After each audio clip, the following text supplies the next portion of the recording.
You are somebody. The revolutionary power of self worth.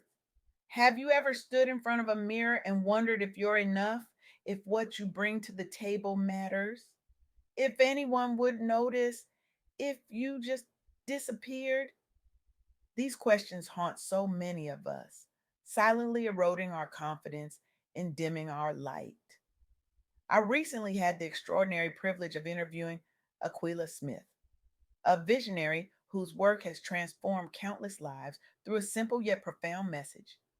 You are somebody, not because of what you've accomplished or who validates you, but simply because you exist. Aquila's insights have sparked nothing short of a revolution in how we understand self worth. Her work has created ripples of transformation across communities, businesses, and educational institutions, empowering people who have long been told they don't matter to reclaim their inherent value.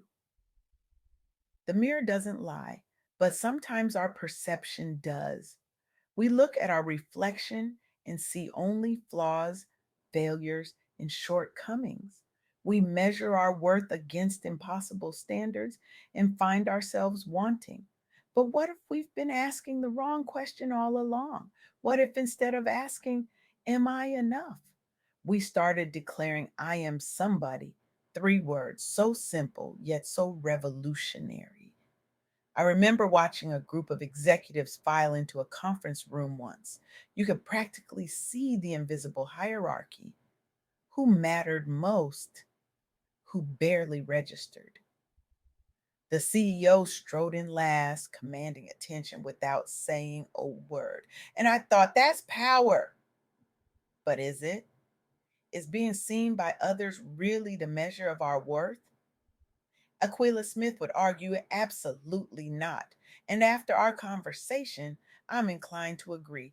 Let me share something that might sound familiar. You walk into a room full of people who seem more successful, more confident, more everything than you. Your shoulders instinctively curve inward. Your voice gets quieter. You try to take up less space. I call this the shrinking phenomenon. We've all done it. But here's the truth: your value isn't determined by the room you're in. Take Aquila Mays from Woodruff, South Carolina. As a Black woman entrepreneur in a small Southern town, she faced skepticism at every turn: limited access to capital, minimal mainstream support, the constant pressure to conform to Eurocentric beauty standards. But Aquila had a vision.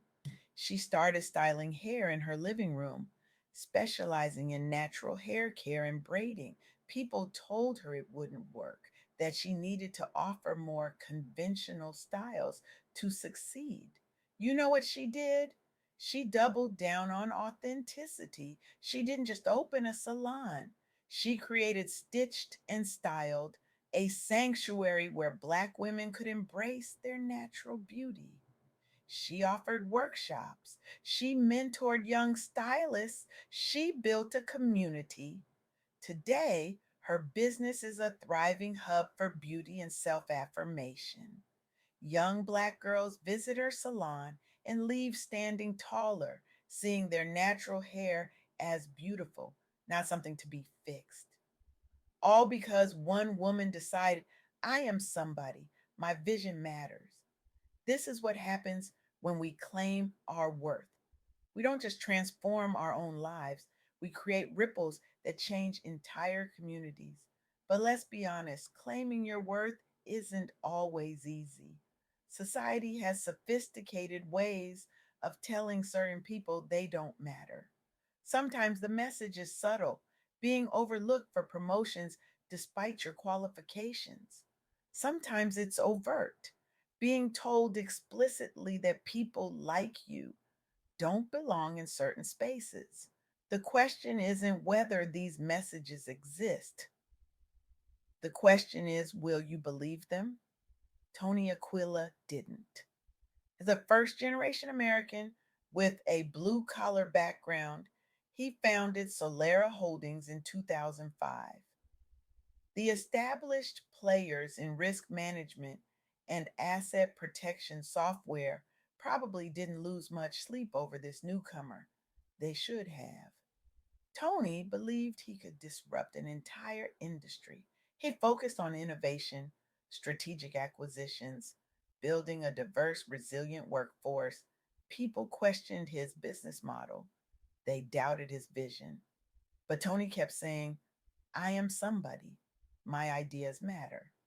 Solera eventually joined the S&P 400, completed a successful IPO, and was later acquired for $6.5 billion.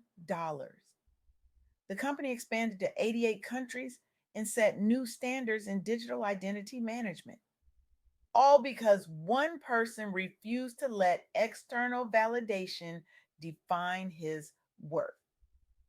Now, I can almost hear some of you thinking, that's nice for them, but my situation is different. I don't have their advantages. I face unique obstacles. And you're right.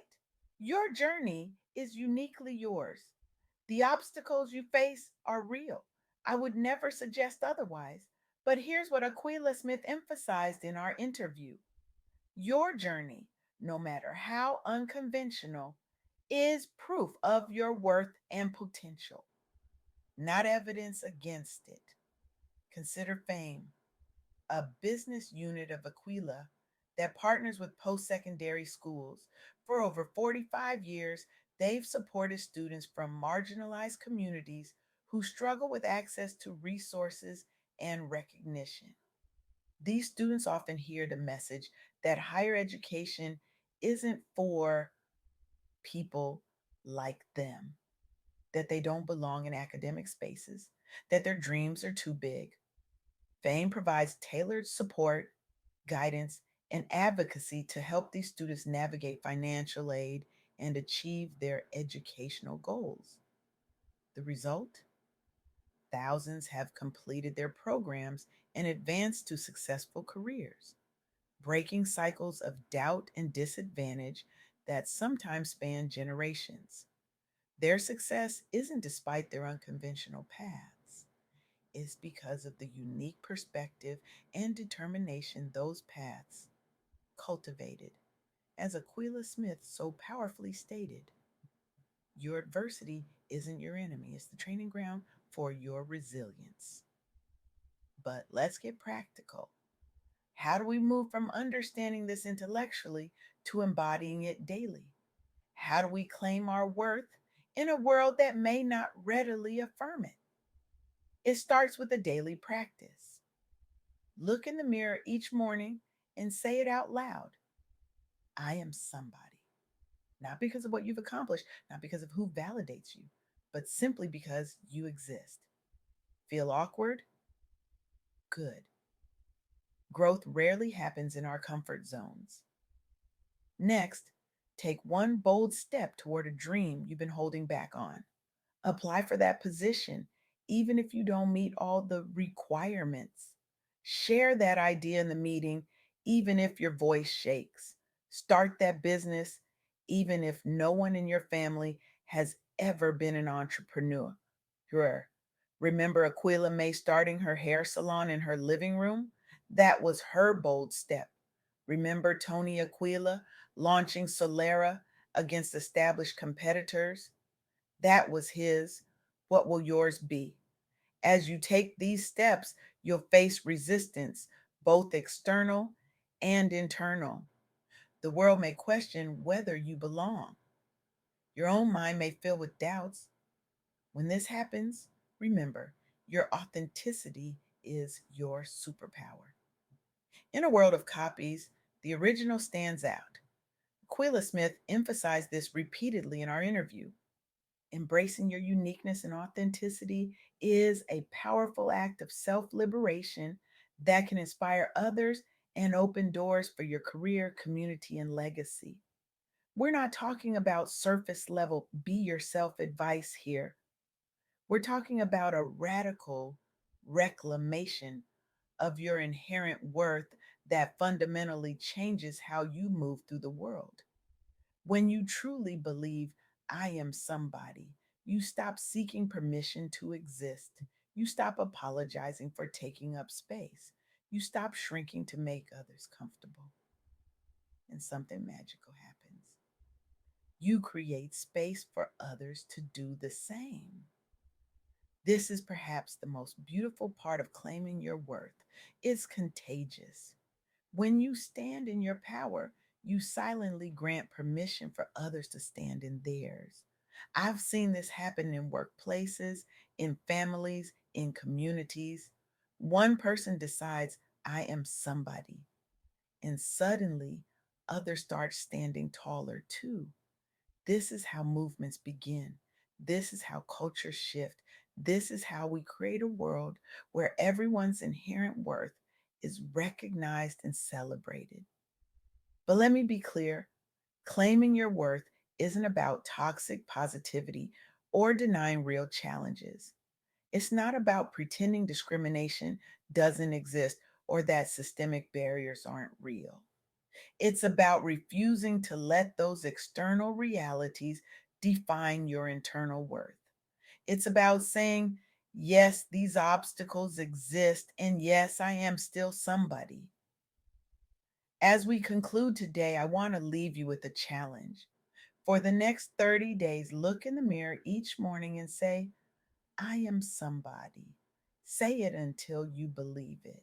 Say it until it becomes the foundation from which you operate in the world. Then take one bold step toward a dream you've been holding back on. Just one. See what happens. Because here's the truth that Aquila Smith has shown us: you've always been somebody. You've always mattered. You've always been worthy of taking up space in this world. The only question is, will you finally believe it? I believe that when you walk out of this room today, you have a choice. You can continue living as you always have, seeking validation, permission, and approval from the world around you. Or you can make the revolutionary decision to claim your worth. Stand up right now. Feel your feet on the ground. Breathe deeply and declare with me, without apology or explanation, I am somebody. Louder, I am somebody. Now take that declaration with you. Write it on your mirror. Set it as your phone background. Whisper it when you're doubting yourself. Shout it when you're celebrating your wins. This isn't just about feeling good. This is about changing how you show up in the world. This is about creating ripples that transform families, workplaces, and communities. Because when we all recognize that we are somebody, when we all claim our inherent worth, we create a world where everyone can thrive. So, who are you? You are somebody, and that changes everything.